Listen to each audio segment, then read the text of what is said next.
महाराष्ट्र के deputy CM और NCP नेता अजित पवार का निधन हो चुका है। निजी विमान दुर्घटना में उनकी जान चली गई है। बुधवार को यह हादसा हुआ जहां वो बारामती में जिला पंचायत चुनाव प्रचार के लिए जा रहे थे। महाराष्ट्र के बारामती के पास एनसीपी नेता और डिप्टी सीएम अजित पवार की निजी विमान दुर्घटना में जान चली गई। प्लेन की लैंडिंग के दौरान यह हादसा हुआ जिसमें अजित पवार समेत विमान में सभी लोग जो सवार थे उनकी जान चली गई है। सियासत के बेताज बादशाह रहे अजित पवार ने अपने चाचा शरद पवार की उंगली पकड़कर राजनीति में कदम रखा था। उन्होंने अपने राजनीतिक कौशल के जरिए पार्टी को महाराष्ट्र में मजबूत भी बनाया। पार्टी के कार्यकर्ताओं के साथ मिलकर एनसीपी को एक बड़ा जनाधार तैयार करने में अहम रोल भी अदा किया।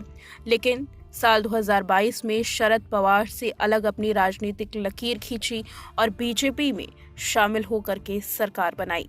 अजित पवार ने अपने चाचा शरद पवार की उंगली पकड़ करके साल 1982 में राजनीति में कदम रखा था। अजित प्राथमिक शिक्षा की पढ़ाई कर रहे थे तो उसी दौरान उनके चाचा यानी शरद पवार एक दिग्गज सियासी नेता बन चुके थे। राजनीति में कदम रखने के बाद सबसे पहले उन्होंने एक सहकारी चीनी कारखाने के बोर्ड के लिए चुनाव लड़े। उसके बाद वो पुणे सहकारी बैंक के अध्यक्ष के रूप में चुने गए।